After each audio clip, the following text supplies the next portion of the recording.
आप सभी को ओम। मैं आशीष कुमार यादव, सीनियर न्यूरोथेरेपिस्ट और एक योगाचार्य, आप सभी को निमंत्रित करता हूं आज की हमारी इस नई यात्रा में। और आप सभी योग साधकों को और IBS योद्धाओं को हमारा बहुत बहुत सारा एक बार फिर से प्रणाम। आप सभी योग साधक, मुझे पूरा उम्मीद और विश्वास है, और इस बात का मुझे पूर्ण विश्वास है कि अपने जीवन में कुछ अच्छा करने के लिए आप विशेष अपने जीवन में योग का हिस्सा आपने अवश्य उसको बनाया होगा। क्योंकि बहुत योग साधक हमें बार बार एक ही प्रश्न करते हैं कि हम ऐसा घर पे क्या कर सकते हैं जो हम घर पे कर सकें।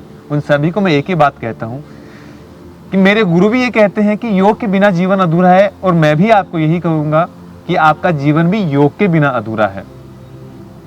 और जिस चीज का मैं फिर से दोहराव करूंगा कि भगवान कृष्ण ने कहा था कि आप ज्ञान कितना ग्रहण करते हैं वो महत्वपूर्ण नहीं है, महत्वपूर्ण तो ये है कि जो आपने सीखा उसका आपने अनुसरण किया या नहीं किया। आप सबको पता होगा कि योग करने के लिए मैं बार बार कहता हूँ, लेकिन योग फिर भी नहीं करते हैं, फिर भी ये बात का ध्यान नहीं रखते हैं कि चलो ठीक है हम तो करेंगे, चलो हमें ऐसी कोई जड़ी बूटी मिल जाए जो हमें आशीष भाई बता दे। ऐसा हम कोई यूट्यूब पे कुछ चीज खंगालने की कोशिश करते हैं कि कुछ ऐसा मिल जाए जिससे हमारी कब्ज ठीक हो जाए, ऐसा हमें कुछ मिल जाए कि हमारी मानसिक तनाव खत्म हो जाए। बस हम ऐसे शॉर्ट फॉर्म में हम जाने की कोशिश करते हैं, जबकि पता हम सबको इस बात का है कि हमें योग अच्छा करना है, साथ में हमारे खाने पीने का ध्यान रखना है। अगर किया जा सकता है तो जीवन में कुछ अनुशासनता का पालन करना, ये कुछ विशेष आवश्यकताएं हैं हमारे जीवन को अच्छा करने के लिए। लेकिन लगभग मैंने देखा कि 80% IBS योद्धा अपने जीवन में उसका अनुसरण नहीं कर पाते हैं, और हमेशा एक ऐसा कुछ खोजने का प्रयास करते हैं जो उनके जीवन को बदल पाए, जबकि ऐसा कुछ मिलेगा नहीं। क्योंकि अमृत बूटी तो मिल भी जाएगी तो आप उसको पचा नहीं पाओगे, तो अमृत बूटी के चक्कर में मत पड़ो, इस अपने सिस्टम को ठीक कर लो, पहले वो आवश्यकता है।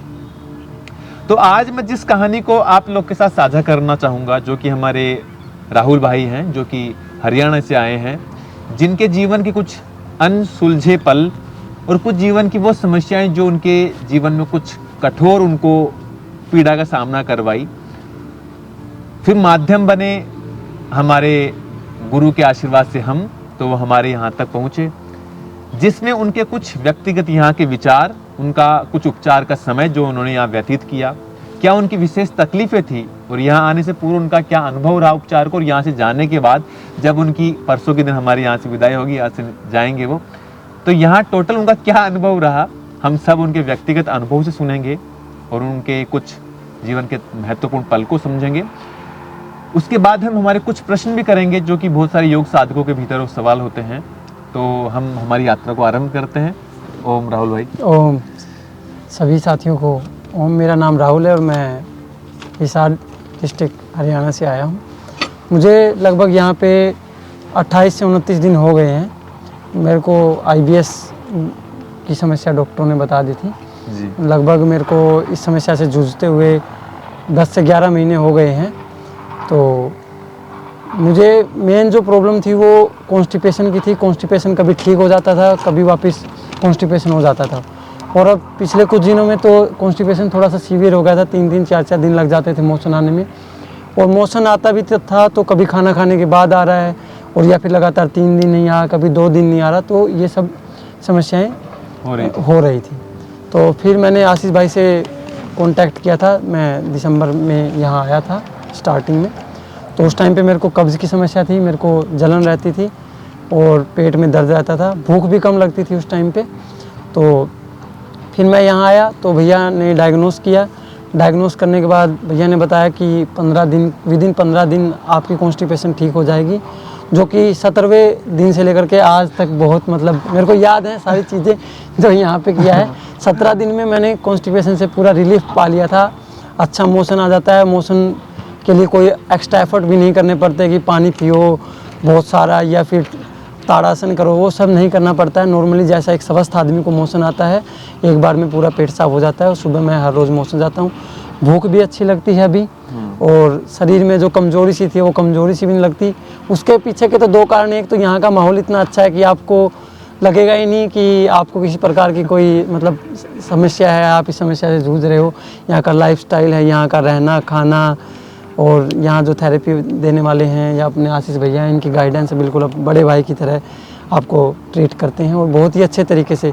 यहाँ पे आने के बाद मतलब कभी ऐसा लगता ही नहीं है कि आप एक बीमार पेशेंट हो या बीमार हो आप या योद्धा हो। यहाँ पे मतलब बहुत अच्छा महसूस होता है। आधा ठीक तो आदमी यहाँ के माहौल को देख करके ही हो जाता है, और फिर भैया जो अपना योगा करवाते हैं और जो थेरेपी मिलती है उन सब चीज़ों से स्वस्थ हो जाता है।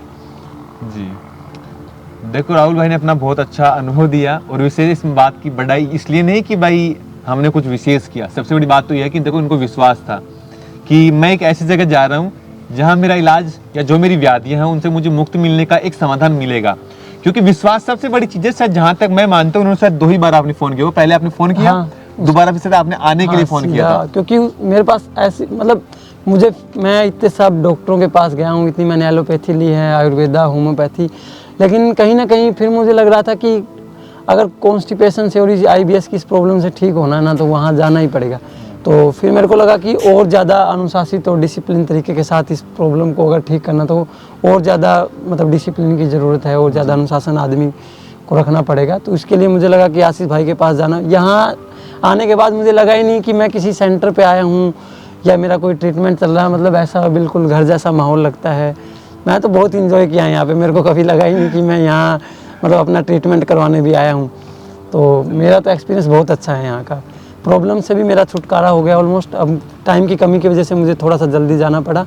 बाकी गाइडेंस मैं आशीष भैया से ऑनलाइन ले लूँगा या फिर टच में हम रहेंगे इनके। लेकिन सबसे जो मेरे को मेन दिक्कत लगती थी पेट का साफ ना होना। जब एक आदमी का टाइम से पेट साफ नहीं होता ना, उसका दिमाग बहुत भारी रहता है, वो चिड़चिड़ा भी हो जाता है। ये मैंने एक्सपीरियंस किया है अपनी IBS की जर्नी के दौरान कि कोई अगर आपके हालातों के बारे में पूछ भी ले कि भाई ये शरीर का क्या हाल बना रखा है, इतने पतले क्यों रहे हो, ये वो सब चीज़ें ना धीरे धीरे आदमी को फिर ट्रिगर करने लग जाती हैं। उनसे आदमी फिर ज़्यादा परेशान होता है एज कम्पेयर टू कि वो जिस प्रॉब्लम से वो गुजर रहा है उसकी बजाय। तो मैं तो यही कहूँगा कि ठीक होना है तो सबसे पहले खुद को ये सोचना पड़ेगा कि मैं ठीक हो सकता हूँ, और लोगों की तरफ ध्यान देना और एक अच्छी गाइडेंस बहुत ज़्यादा ज़रूरी है। ठीक आप घर पे भी हो जाओगे अगर एक अच्छी गाइडेंस में रहोगे।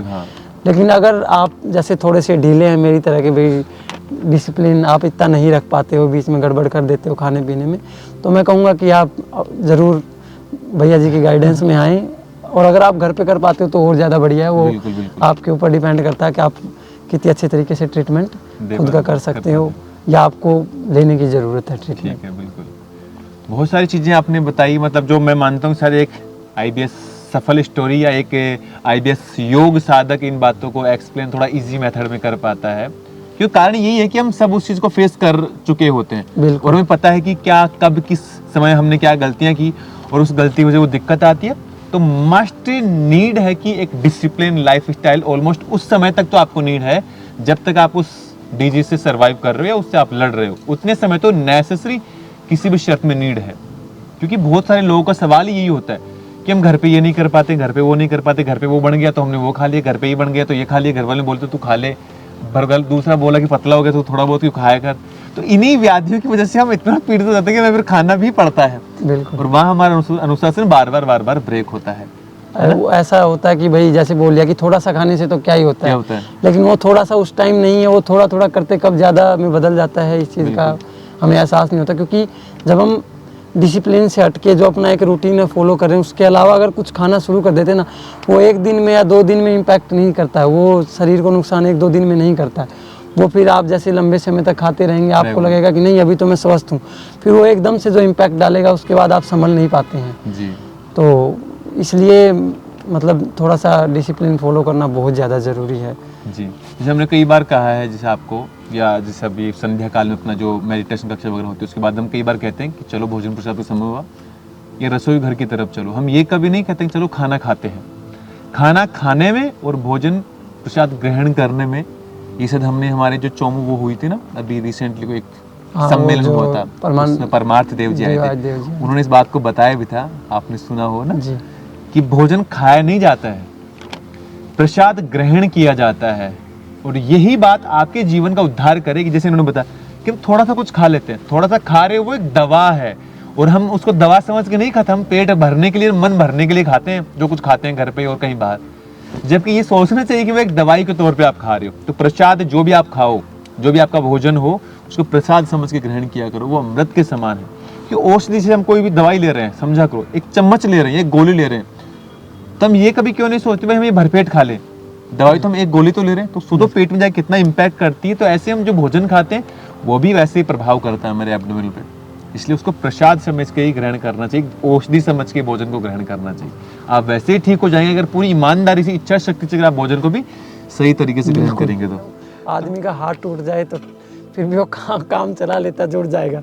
जिसका पेट खराब हो जाता है ना उसका तो सब कुछ बर्बाद हो सब जाता है। यही बोलते हैं कि पेट खराब है तो जीवन खराब है, लेकिन नहीं, पेट भी ठीक हो जाता है, बस आपको थोड़ा सा धैर्य रखना पड़ता है।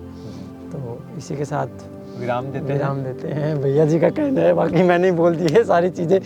यहाँ समझ नहीं आ रहा कि भैया का मैं इंटरव्यू ले रहा है या भैया मेरा ले रहे हैं, तो उसके लिए मैं माफ़ी चाहूँगा। नहीं नहीं ऐसा नहीं है, बहुत देखो जो मौका है ना हर किसी को मिलता नहीं है, मैं मानता हूँ, क्योंकि एक संयोग बनता है। हमारा भी सौभाग्य बना कि हम राहुल भाई के साथ बैठे, राहुल भाई का भी सौभाग्य बना कि वो हमारे साथ बैठ के चर्चा कर पाए, क्योंकि ये सौभाग्य हर किसी को मिलता भी नहीं है। मैं मानता हूँ विशेष स्थितियाँ ऐसी घटती हैं जब आपको ऐसे व्यक्तियों के साथ बैठने का और विचार करने का समय मिलता है।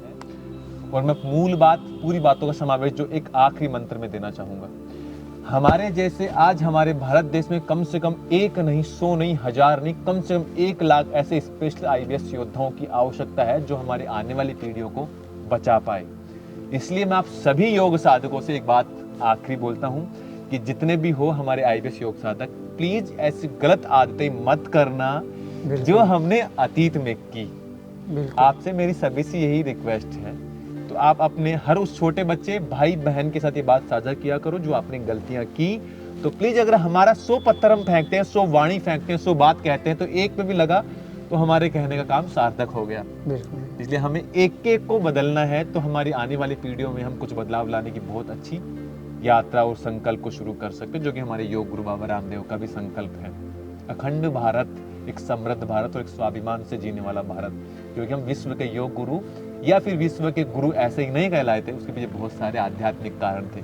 तो इन सबको वापस लाना है तो एक ही माध्यम, योग को जीवन का हिस्सा बनाओ और हर व्यक्ति तक पहुंचाने की कोशिश करो। यही हमारे जीवन का सबसे मूल सार है। जीवन में हर वो कोशिश करके देखो जो मैंने बताई, पूरा निचोड़ यही है। करोगे रिजल्ट मिलेगा, नहीं मिलेगा तो आखिरी उपचार आशीष भाई के पास थोड़ा समय लेके आओ, लेकिन पूर्व में सब कुछ करके देखो घर पे जितना किया जा सकता है। आखिरी विकल्प हमारा आश्रम। आप सभी का बहुत बहुत धन्यवाद। आज राहुल भाई आपका बहुत बहुत धन्यवाद। ओम आप सभी को ओम।